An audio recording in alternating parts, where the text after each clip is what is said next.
Bangla health নিউজে আপনাকে স্বাগতম। জিকা ভাইরাস, এক্ষুনি সতর্ক হন।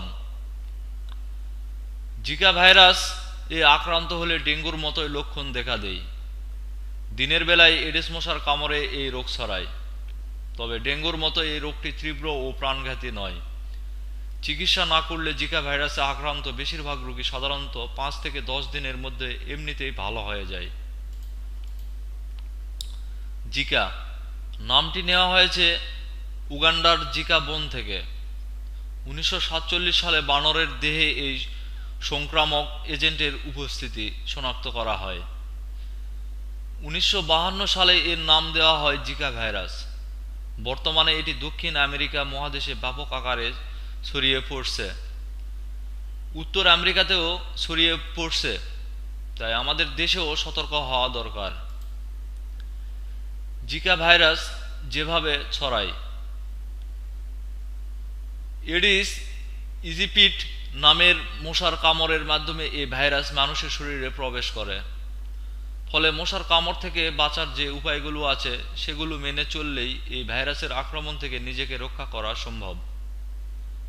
জিকা ভাইরাস এর লক্ষণ: জিকা ভাইরাসে আক্রান্ত হলে সাধারণত জ্বর, জার্স, চামড়ায় লাল ফুসকুড়ি, গোড়ালিতে ব্যথা, চোখ লাল হয়ে যাওয়া এসব লক্ষণ দেখা দেয়।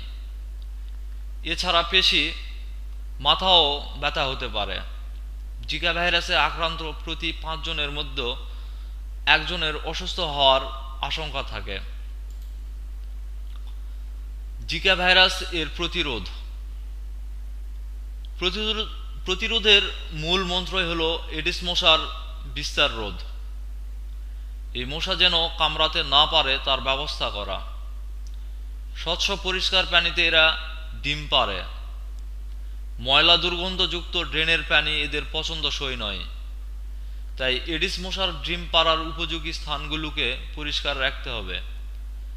একই সঙ্গে মশা নিধনের জন্য প্রয়োজনীয় ব্যবস্থা নিতে হবে।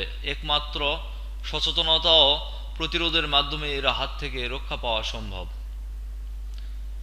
জিকা ভাইরাস সংক্রমণের চক্র: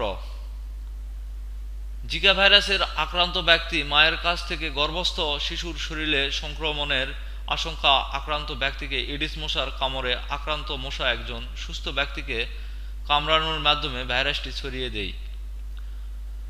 রক্তের মাধ্যমেও জিকা ভাইরাস ছড়াতে পারে, তবে এমনটা কম ঘটে। ভিডিওটি ভালো লাগলে লাইক দিন এবং সাবস্ক্রাইব করুন। ধন্যবাদ।